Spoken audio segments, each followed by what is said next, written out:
Decades ago, it was difficult to meet people as interactions were mainly limited to the local environment and communications were slower. However, with the advancement of technology, especially the advent of the internet and social media, the landscape has changed dramatically. Now, we can connect with people from around the world with just a few clicks. Ironically, the feeling of loneliness is growing, and many experience an increasing sense of isolation. In the past, phones lacked algorithms and had a basic function of communicating with one person. Unlike current devices, their main purpose was direct connection without the algorithmic complexities characterizing today's technology. In previous years, a simple call had the power to make you feel less alone than dozens or thousands of comments or reactions. The problem lies in the fact that current social networks are not designed to connect us, but to condition us.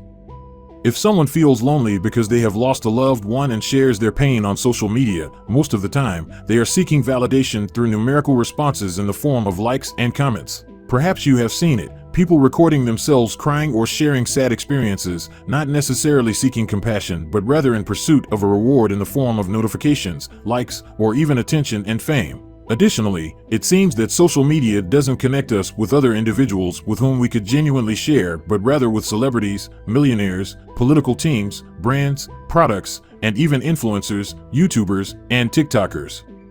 What all these have in common is that contact is established from sender to receiver. Thus, we find ourselves in pseudo-personal relationships.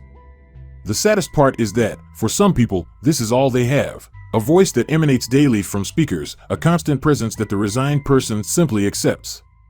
They resign themselves to living each day listening to a celebrity speak, often about their luxurious life, which worsens things. The intrinsic feeling of loneliness is mixed with a sense of uselessness. This situation is evident on platforms like Instagram, where, as you scroll, you yearn to experience the adventures of someone on vacation in Dubai, staying in a luxurious hotel, or, if you're a woman, you wish to have the perfect body of someone enjoying a beach vacation in Hawaii. The purpose of social networks is human connection, although many use them simply to alleviate boredom, which is not inherently wrong. However, in this process, you become the product, not only for the accounts you follow, which keep you entertained to temporarily alleviate the emptiness and loneliness you feel, but also for the companies themselves, like Instagram, Tinder, TikTok, or Facebook. It's no secret that the real goal of these companies is not just to end your boredom, but to ensure that you keep using them, regardless of your mental health, regardless of whether they have to override you. Unfortunately, more and more people are experiencing social anxiety, and the 2020 pandemic did not help at all. In fact, it contributed to more and more people feeling afraid of others, fearing to leave their homes. At home, they have everything. They can explore the whole world without the need to befriend anyone. This is reflected in statistics, indicating that people are increasingly afraid to speak on the phone in real time. Therefore, they prefer to communicate through a chat using memes, audios, or text, which gives them the necessary time to think about what to say. You are not alone in feeling lonely. In fact, the loneliness deficit is on the rise. This is quite convenient for social networks. As more people experience loneliness, they tend to seek and use their apps more. They want to keep you, they want you to be there, looking at the screen and swiping. It's not wrong to use social networks. What's wrong is that your emotions depend on what a celebrity shares or that you spend the whole day following dance trends. All you achieve with this is to isolate yourself more and lose communication skills. Few people manage to feel the warmth of a good neighborhood, where even if they weren't really friends, you felt comfortable with them, sharing moments together. Over time, neighborhoods have transformed into simple subdivisions with WhatsApp groups where they rarely communicate genuinely, they only talk to complain about a neighbor. The feeling and warmth of a real neighborhood have been lost. The vast majority of society works or studies, which used to be a great opportunity to meet people. However, nowadays, even if small emotional bonds are formed with colleagues, they often remain fragile links that do not thrive. Each individual is busy living their virtual life, feeling like they don't need anyone, and distancing themselves from others. This pattern repeats, where colleagues are added to their social networks, and that's where it stops, at a simple friend request accepted. However, the feeling of loneliness persists constantly.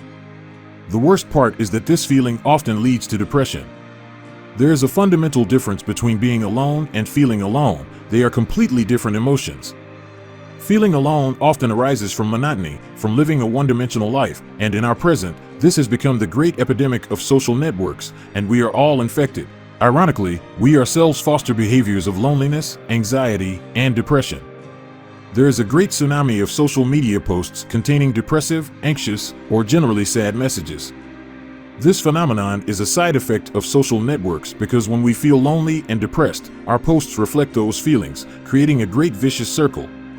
Only those who accept their reality manage to break free from this dynamic, recognizing that they are completely intoxicated. But not everything is bad.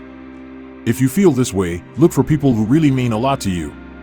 1,000 people can talk to you who don't matter, and you will still feel lonely, but if those 2 people you really appreciate talk to you, that feeling of loneliness fades away.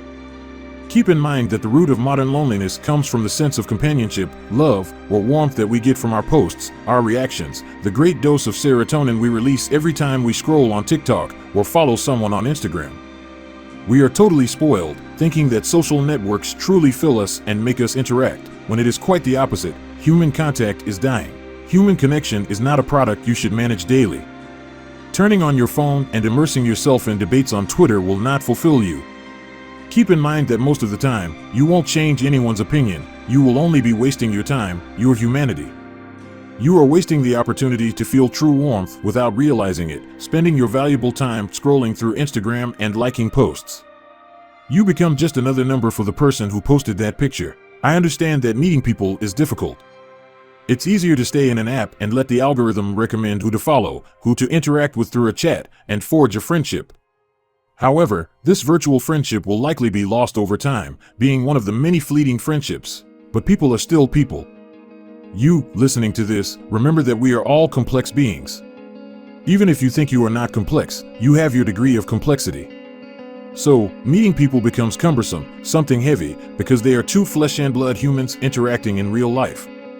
Something that social networks, thanks to algorithms, do for us by recommending people with similar tastes, ideologies, or even the same outlook on life. However, meeting people in real life is what makes us human. It's what makes us feel warmth. Humanity progressed when people came together to achieve something, seeking a common benefit.